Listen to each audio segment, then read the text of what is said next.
Prime delivery is fast. How fast are we talking? We're talking puzzle toys and lick pad delivered so fast you can get this puppy under control fast. Pee pads, cooling mat, peg hammer, fast and fast. And those training TREATS, faster than you can say sit fast.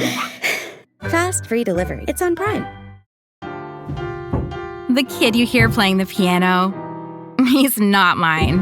On top of the 2 weekly piano lessons and finger yoga, I give my son Smarty Pants vitamins to support his brain health because while I'm supposed to say it's not a competition, of course it's a f***ing competition. Choose Smarty Pants vitamins to support your kid's brain health and help them master whatever their chopsticks may be. Shop on Amazon, smartypantsvitamins.com, or at Target today. I'm Dr. Wendy Hunter, and I'm so glad you're here today because this episode is one of the most powerful conversations I've ever had. If you've ever wondered how to support a grieving parent or how to find light in the darkest moments of your life, this episode is going to stay with you. My guest's story is deeply personal, but the lessons he shares are universal. For anyone who's ever loved a child, supported a friend through a loss, or faced the unexpected. In this episode, I speak with Hans Kullberg, whose 10-month-old daughter, Aviva, died suddenly with no clear explanation. He opens up about the raw and unpredictable process of grief, what it feels like to wake up in this new reality, how his pain evolved, and why grief isn't something to get over, but something you live with. You're going to want to hear this. We talk about how friends and loved ones can show up for grieving parents, not with fixes or platitudes, but with presence and compassion. Hans shares how over time he found moments of gratitude again. He's going to talk to us about creativity, like his writing, and how even building a new company helped him to navigate the darkness. This conversation is about loss, but it's also about resilience and presence and how this parent turned difficulty into a mission to help other people. Hans showed me what it means to parent through pain, how he stayed connected to his child who is no longer physically here, and he shares how to support parents on their hardest days, whether they're our closest friends or just someone in our community. I'm Dr. Wendy Hunter, and I'm the pediatrician next door. I'm that doctor friend you call for practical advice about your kid's health. I mix the science of medicine with the reality of parenting. When a child dies, the world shifts. Time splits into before and after, and for grieving parents, that after can feel like a place that no one else understands. In my conversation with Hans Kullberg, you'll hear how his grief isn't something that sits on the sidelines of his life. It intertwines with how he shows up as a father, a friend, and a human being. In this first part of our conversation, he shares what the early months of grief looked like and what he wishes everyone knew about how to help someone who's lost a child. Here's where his story begins. My wife and I, we lost our daughter, Aviva, in November 2020, and it's been the most excruciating pain that any parent can ever imagine. It was unexpected. It happened when she was 10 and a half months old, and we embraced the grieving process tremendously. So took time off work, took time out of our lives for about a year to really embrace that grieving process, which we're fortunate to do. But in that process, there's a lot of self-healing, a lot of reading, a lot of art work, a lot of support groups as well. But the thing that surprised me the most was really how society in general didn't really know how to respond to that loss. And to this day, I still have some of my best friends that I had 5 years ago that have not even reached out to me once. No, not a text message, not a phone call, and have just completely disappeared. And what I've realized is that people just don't know how to talk about loss. They don't know necessarily how to, comfort someone who's bereaved and who's going through a tremendous loss, like losing a child, which, from firsthand experience, I can say there's no loss like that. And that's been the biggest thing. That's been a surprise, and I wish we had more support, more community, and even more people to even talk about it with. Because even to this day, some people have a very difficult time mentioning her name, and for me, that's actually the opposite. I try to, talk about her any chance I get, because she's still my daughter, and she's still someone that I want the best for. What is your, I guess, practical advice to a parent who has a friend who's lost a child? Yeah, so it's very simple. 3 words, just show up. That's saying a lot in a very few words, because, there's no right thing that you can say. There's no right thing that you can do. There's really, nothing that's going to help them, through that pain. But what will hurt, what will be counterproductive is that if you as a friend completely disappear, or don't check in, or don't message, or don't show up with food, it's going to be pain upon pain, if you will. And I know that sounds minor, but some of the best interactions that we had was when we had a friend that just literally sat there for an hour and just listened to me talk, and didn't say anything, didn't have to say anything, and just, held my presence and gave me space to do that.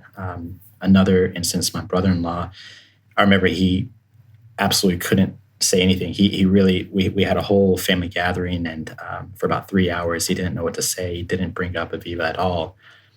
But at the end of that encounter, he just embraced me and my wife and gave us a really great big hug for about 5 minutes, and tears were flowing from his side, from my side, and I'm starting to cry just even thinking about that. But it was so meaningful, because even though he didn't know what to say, he could actually share his empathy by allowing himself to feel in a very small way what we were going through. And so I would say, empathy, a lot of times we confuse it as a society. We think we have to place ourselves in their shoes. And one of the things that people say is, I can't even imagine.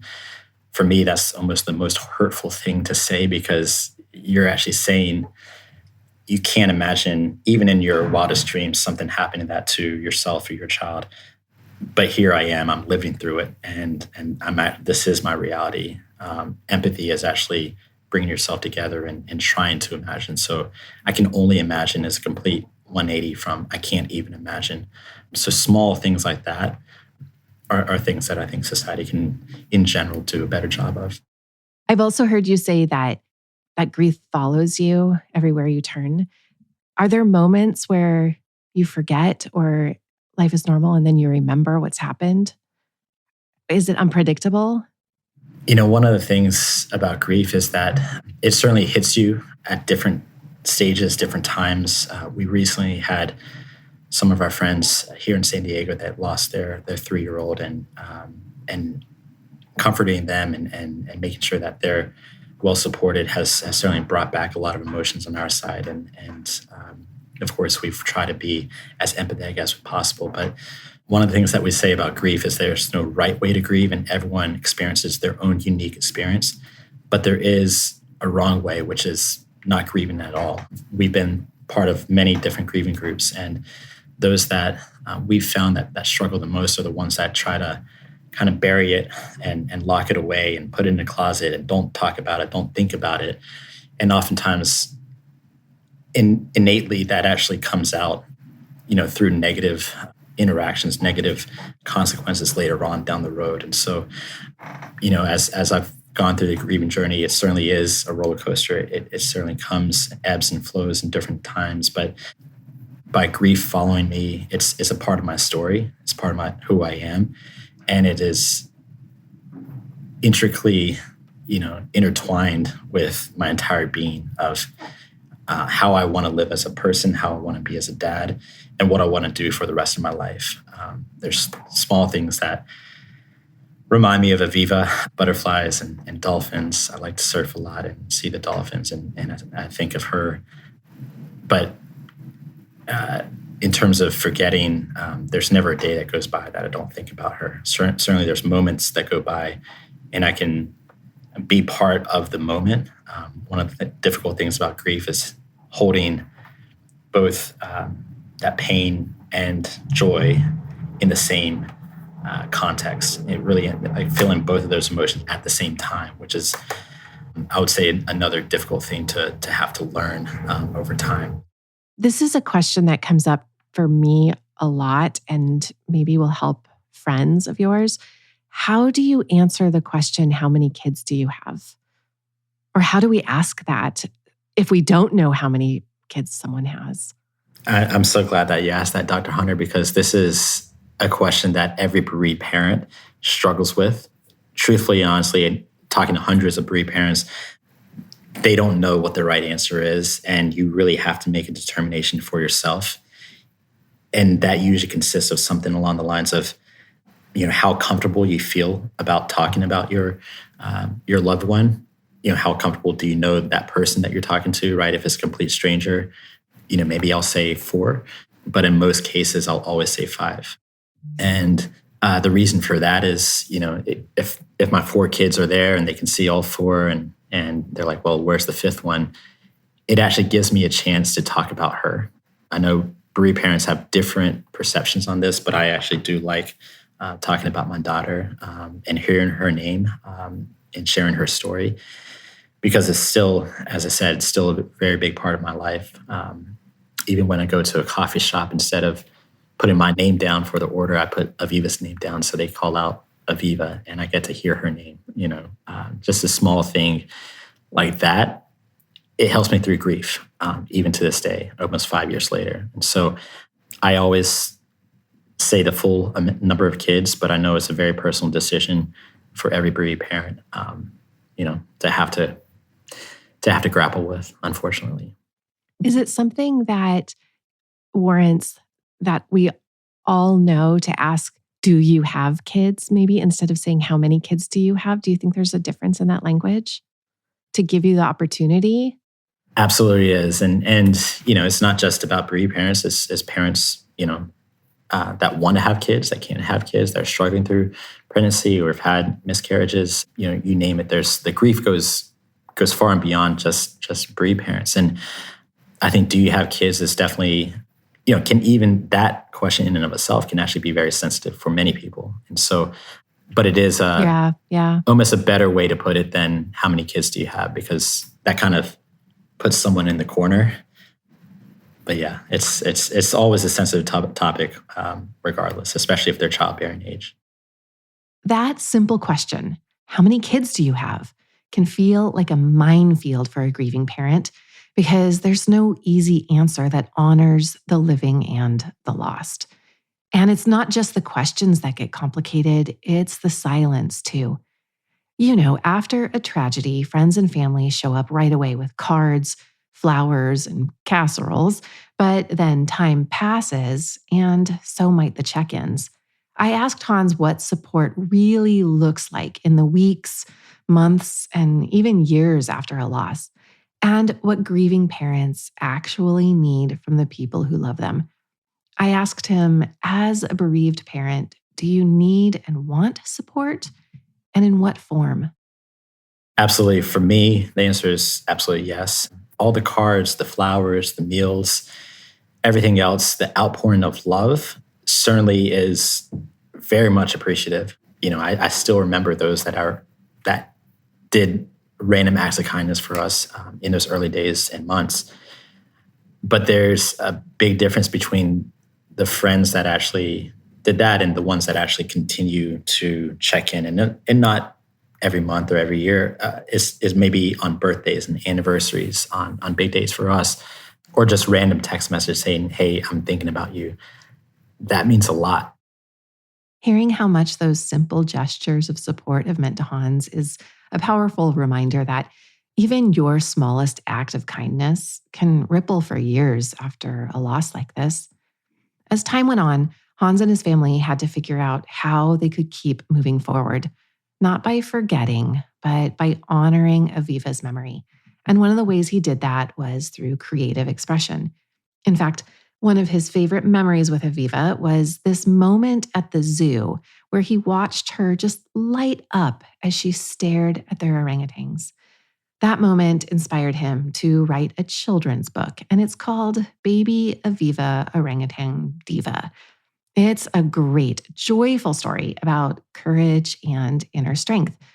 After the break, I'm going to share more about how Hans and his family learned to grieve and grow, and what all of us, parents, friends, and loved ones, can learn from his journey. Also going to share some grief resources at the end of the episode that may help anyone walking this path.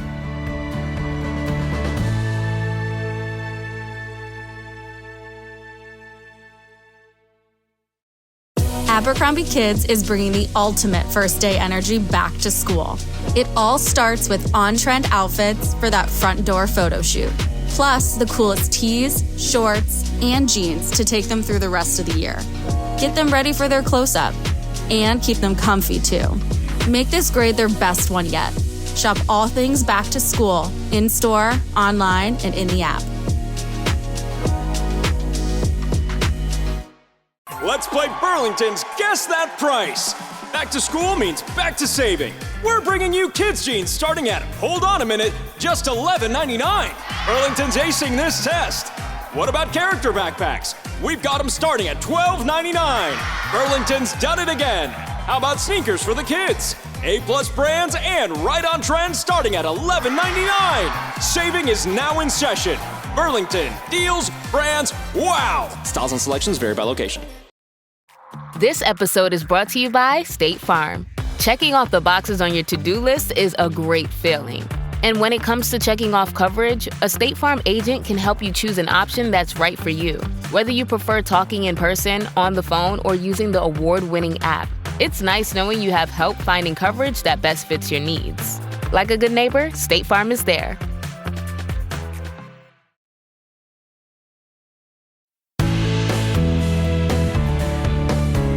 Hans honored his daughter's memory through creativity and storytelling, but what struck me most in this second half of our conversation is how the depth of his grief has actually expanded his capacity for joy and for gratitude. He shared with me how living through loss has made him a more present parent, a more intentional friend, and how even in his hardest moments, he's found ways to reconnect with what matters most. So if you've ever felt overwhelmed by the daily chaos of parenting, his perspective might just change the way you see those ordinary moments. He starts by sharing where he is now and how he got there. We wake up every day with a whole renewed sense of purpose and renewed sense of feeling of being lucky to be their parents and to have them bear through all the ups and downs and the pains.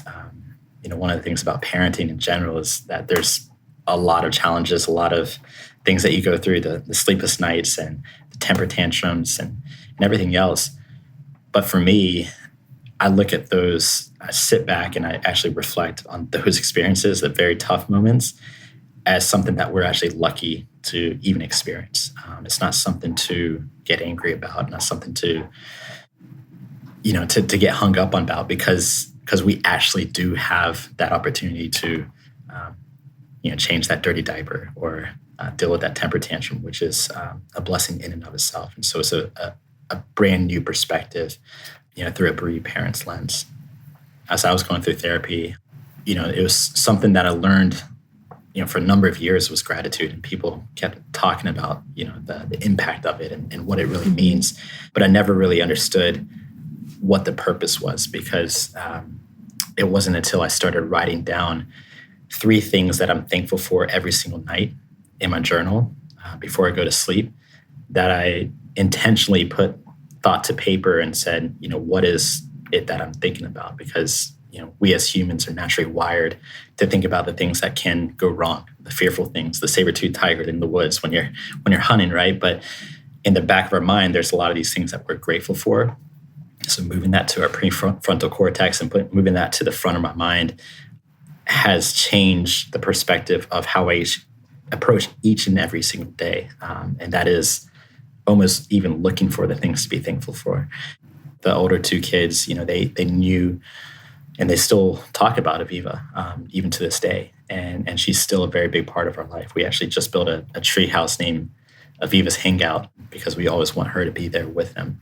And so I think for them, they've certainly learned another layer of empathy. But for us, I remember coming home from the hospital after she passed and holding them tight and, just being lucky that we had them.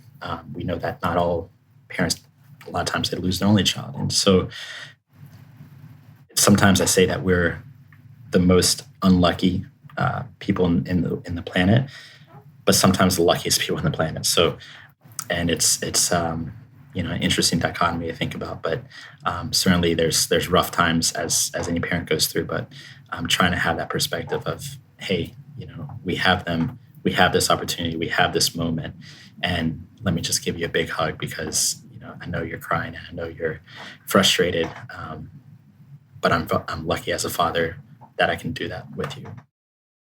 Hearing Hans express how thankful he is for the small, everyday moments feels really precious.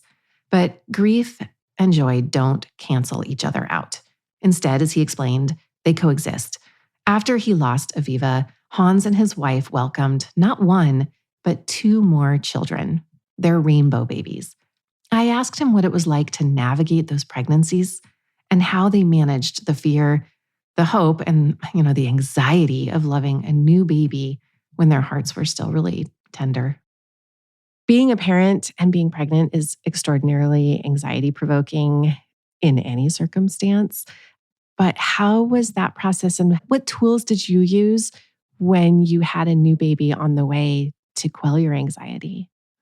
Yeah, I would say the biggest tool of all is faith, to tell you the truth. My wife and I, we put a lot of faith that everything would be all right and everything would go, in a different way than it did with Aviva. But I can tell you for certain, it was such a much more terrifying pregnancy and worry-filled pregnancy that my wife and I were just anxious on every single checkup, every single visit. And even up until she was about 1 year old, we knew that there could always be something that goes wrong. And I think, unfortunately or fortunately, there's that perspective that we have where we know that tomorrow is not a given and anything can happen the next day. But just taking it one day at a time. I think another part that goes hand in hand with gratitude is actually being in the moment and just being fully present right then and there, because it's really easy to extrapolate into the future of what can go wrong or look at the past of what did go wrong. But to actually kind of just embrace the now was probably the biggest tool I would say that we had.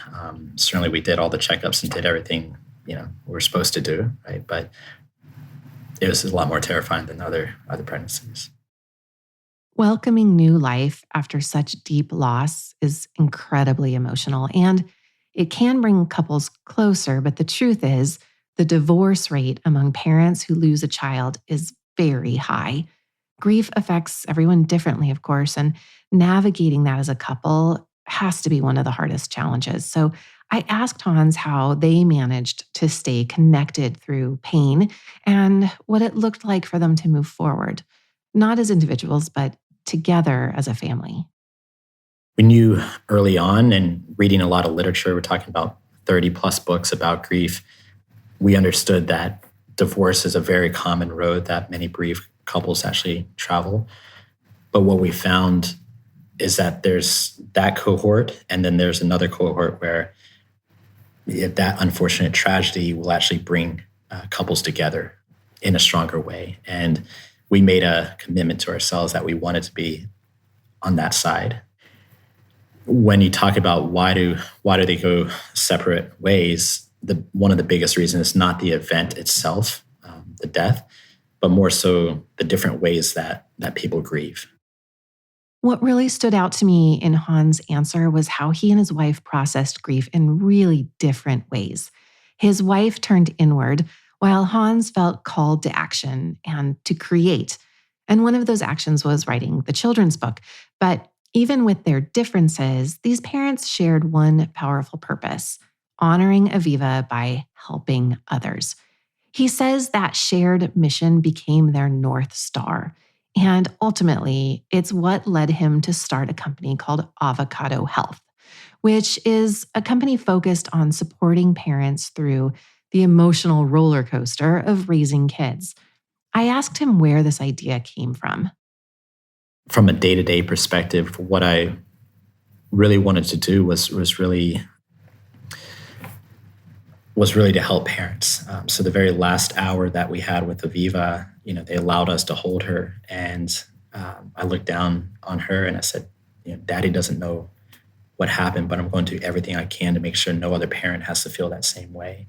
And certainly that's the worst feeling, losing a child. But really that starts with getting answers to their questions, any parenting question, right?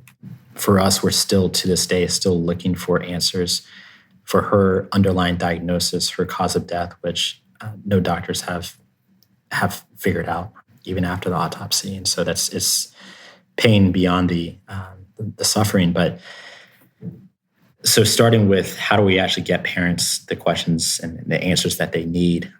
I'm not an expert, and there's tons of pediatricians out there, tons of different parenting experts out there. What we're doing with Avocado Health is really helping bring those answers to parents in a way that is actually accessible and impactful to them in the moment that they need it most. And that's via text message. Because right now, even in my own experience, we're going down the Dr. Google rabbit hole. We're going on Instagram and looking, or on YouTube for those answers, but oftentimes leading to misinformation. Many times we'd love to talk to doctors like yourself, Dr. Wendy, but a lot of times it's inaccessible, and especially 2 a.m, or when you can't get your kid back to sleep, or when you're dealing with a temper tantrum, right? And so for us, bringing that level of guidance, just with the perspective that parents have to be their best advocates for their child. Everything that we went through with Aviva, being able to voice our concern, voice our opinions on what's going on, was essential to even having her live as long as she did at 10 months. And so, yeah, that's at the heart of what we're doing at Avocado Health. After hearing how Avocado Health was born, I wanted to know what Hans would say directly to parents himself, those who are in the thick of it. So I asked him, what words do you have for parents? And here's his answer. Treasure your moments and lead with love.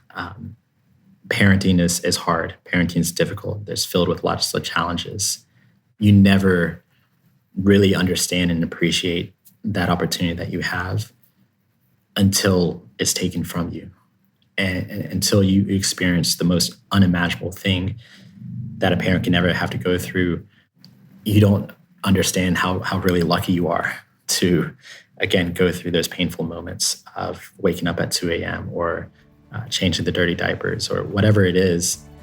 That is actually a blessing, is actually something that we shouldn't take for granted at all. Hans, thank you for sharing Aviva's story and your own. Aviva would be 5 years old now, and while she's no longer here in the way they imagined, her presence is in everything he and his wife do, from the way they parent to the way they show up for others. Today, they have the privilege of raising 2 rainbow babies, a toddler and an infant, and Aviva remains their North Star. If you or someone you love is grieving the loss of a child, Hans shared a few resources that have been meaningful on his journey. One is The Compassionate Friends, a nationwide support group for families who have experienced child loss. And another is the Child Loss Foundation, which provides support and community. He also recommends the book Finding Meaning, The Sixth Stage of Grief by David Kessler. You can learn more about Hans and his work supporting parents through his company, Avocado Health, and find his children's book, Baby Aviva Orangutan Diva. I'm going to put those links in the show notes.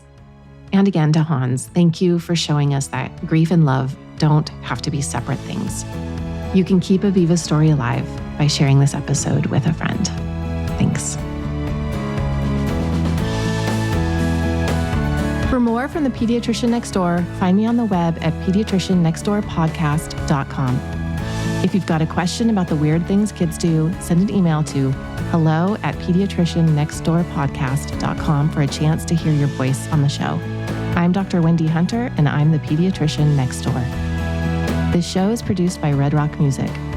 Make sure to subscribe and leave a review wherever it is you're listening. I'll be back next time with more.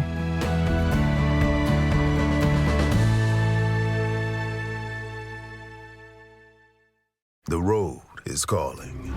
Embrace the thrill of the drive with the fully electric Audi Q6 e-tron. Featuring effortless power and advanced Audi tech, the next chapter of Audi is here.